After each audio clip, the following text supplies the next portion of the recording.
Bonjour et bienvenue dans l'enquête de l'Avent de Marcel. Avant de reprendre le cours de mon récit, je tenais à vous dire un grand merci de la part de toute mon équipe et de moi-même pour votre fidélité durant ce calendrier de l'Avent un peu spécial. Grâce à lui, nous avons accueilli de nouveaux auditeurs sur le podcast et nous tenions à tous vous souhaiter la bienvenue. Nous nous retrouverons en janvier pour une reprise plus traditionnelle de nos contes, c'est-à-dire une fois tous les 15 jours, le lundi matin désormais. Pensez à vous abonner au podcast et à nous rejoindre sur les réseaux sociaux pour n'en rater aucun. Allez, je me tais et je vous laisse tout de suite avec le 24e et dernier épisode de l'enquête d'Auguste et Léon. Vous allez enfin comprendre ce qu'il s'est passé le jour de la disparition de cette liste. Bonne écoute! Souvenez-vous, nous avions laissé notre duo d'enquêteurs hier matin dans la chambre du Père Noël avec, de toute évidence, une nouvelle formidable. Nom d'un bonhomme de neige! Mais c'est pourtant évident! À l'exact même moment, notre duo de choc venait de résoudre l'affaire. C'est formidable! La liste, ça y est! Nous savons où elle se trouve! Gédéon, Rudolph, tout le monde, venez! En 2 temps 3 mouvements, la rumeur se propagea à travers tout le domaine et tous les lutins, lutines et reines du domaine, ainsi que Marie-Gertrude, se retrouvèrent au pied du bâtiment. Gédéon avait, dois-je le préciser, anticipé cet énorme attroupement et les avait retenus de justesse devant la porte d'entrée. Est-ce que tu l'as ce serait formidable. Oh, moi je l'ai toujours dit. J'ai cru. Croisons les doigts. Je savais qu'on pouvait compter sur vous. S'il vous plaît. Écoutez, taisez-vous. Merci de vous être déplacés aussi rapidement. J'imagine que vous comprenez que nous ne pouvons pas tous nous rendre dans la chambre afin de savoir ce qu'il en est de cette révélation. Je vous remercie donc d'avance de votre patience. Restez ici. Je vais immédiatement rejoindre nos 2 enquêteurs et je vous tiens au courant de tout le plus vite possible. Croisons les doigts, mes amis, croisons les doigts. L'émotion du secrétaire était palpable. Il monta 4 à 4 les marches du grand escalier et arriva essoufflé auprès des garçons qui l'attendaient avec impatience afin de vérifier avec lui si leur théorie était bonne et donc s'ils allaient bien retrouver la liste de la tournée de Noël. Gédéon, veuillez vous asseoir. Nous allons vous exposer notre théorie. Dois-je prendre des notes ? Ça ne sera pas nécessaire, Gédéon. A priori, une fois que nous aurons terminé notre démonstration, nous devrions avoir la liste entre nos mains. Ah, d'accord, très bien. Comme vous le souhaitez. Enfin, c'est juste que... Oui, Gédéon ? Eh bien, je suis nerveux et... prendre des notes m'apaise. Ah, allez-y, Gédéon. Dans ce cas, allez chercher votre carnet, bien sûr. Mais faites vite, il nous tarde de savoir si nous avons vu juste ou non. Oh oui, et moi donc, je fais vite. Voilà, c'est bon, allez-y. Ça y est, je suis prêt à tout noter. Les 2 frères prirent un instant pour se tenir les mains et poser leur front l'un contre l'autre durant quelques secondes. Ils prirent une profonde inspiration et ce fut Léon qui commença les explications. Si nous reprenons les faits dans l'ordre chronologique, voilà comment s'est déroulée la matinée. À 9h précises, le Père Noël est entré dans sa chambre et s'y est enfermé à double clé afin d'étudier de près la fameuse liste de Noël. Celle sur laquelle sont répertoriés les noms, âges, adresses et commandes de cadeaux de chaque enfant du monde entier. Cela demande beaucoup de concentration au Père Noël de réfléchir à la logistique de fabrication de tant de présents. Ne parlons même pas de l'itinéraire de la tournée qui est un véritable casse-tête. Au bout d'1 heure de ses intenses réflexions, et tandis qu'il était allongé sur son lit, il sombra malgré lui dans le sommeil, abandonnant la liste sur sa couverture, à ses côtés. Quelques 17 minutes plus tard, notre brave Hector fit son entrée dans la chambre afin d'y faire le ménage. Il passa l'aspirateur. Le sommeil de plomb du Père Noël n'en fut pas une seconde perturbé. Puis la serpillière. Afin que le sol sèche plus rapidement, il entr'ouvrit la fenêtre avant de quitter la chambre. Dans les 10 minutes qui suivirent, Marie-Gertrude passa à l'arrière du bâtiment et vit que la fenêtre de la chambre était entr'ouverte.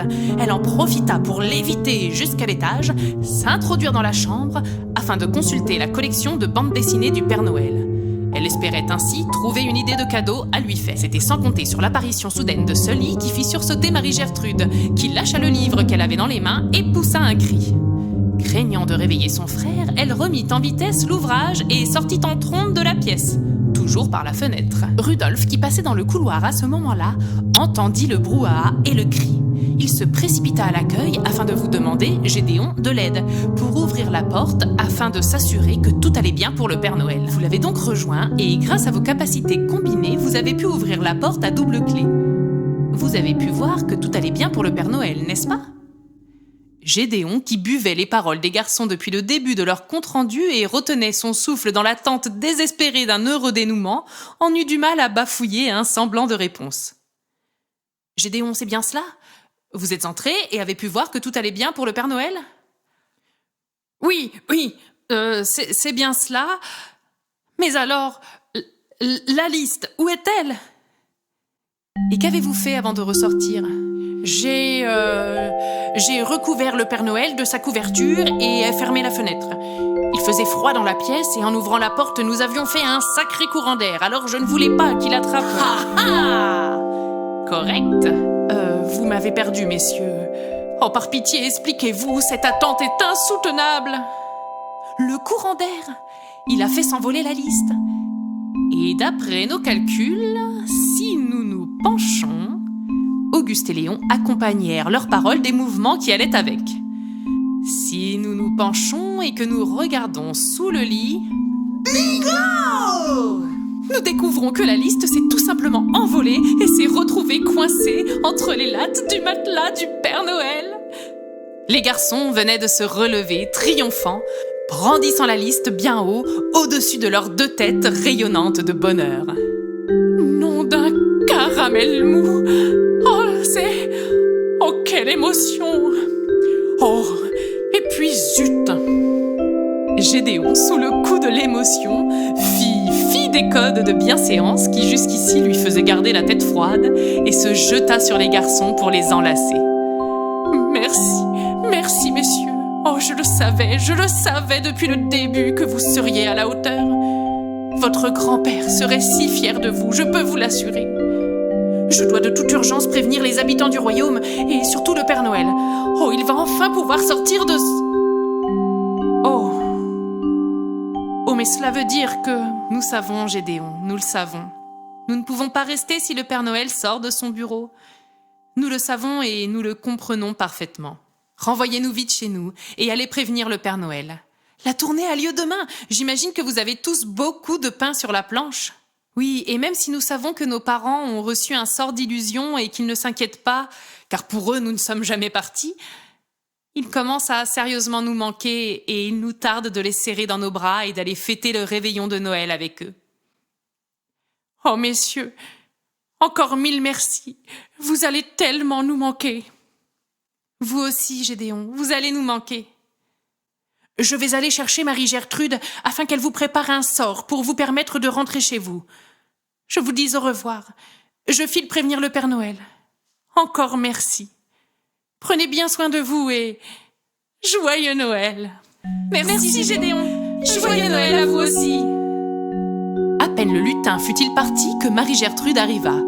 Elle fit tout son possible pour renvoyer rapidement les garçons chez eux, tout en tâchant de leur adresser les félicitations et les remerciements de la part de tous les habitants du royaume. Elle ne cessa pas de leur exprimer son infinie gratitude et de leur faire réaliser à quel point ce qu'ils avaient accompli était extraordinaire. Elle les serra fort dans ses bras, balbutia quelques phrases incompréhensibles tout en versant sur eux une poudre argentée, et ils se sentirent de nouveau emportés par le doux tourbillon qui les avait conduits ici, au pôle Nord, quelques jours auparavant. Les garçons arrivèrent chez eux dans la nuit du 23 au 24 décembre. Ils tombèrent de fatigue après ces 23 journées incroyables qu'ils venaient de vivre. À leur réveil, ils se précipitèrent évidemment dans les bras de leurs parents. Ils étaient tellement heureux de les avoir retrouvés qu'ils ne pouvaient s'empêcher de les embrasser et de les câliner à tout bout de champ. Le soir du réveillon, en revanche, ils eurent bien du mal à manger toutes les bonnes choses qu'avaient préparées leurs parents. Ils s'inquiétaient pour la tournée du Père Noël. L'heure d'aller se coucher arriva rapidement, et avec elle, la crainte que la tournée n'ait pas pu se dérouler sans encombre, à cause de toute cette affaire de disparition et de tout le retard accumulé au sein du royaume du pôle Nord. Malgré leur peur et l'excitation de tous ces événements, les garçons finirent par s'endormir. À leur réveil, le matin du 25 décembre, ils descendirent, fébriles, jusque dans leur salon. Et à peine eurent-ils franchi le seuil de la porte, qu'ils eurent tous les deux la même réflexion. Peu importait ce que pouvaient cacher tous ces jolis emballages. Le plus beau des cadeaux, ils venaient de le recevoir, en découvrant que le pied du sapin était recouvert d'une multitude de paquets. Ils avaient réussi. Ils avaient sauvé la fête de Noël.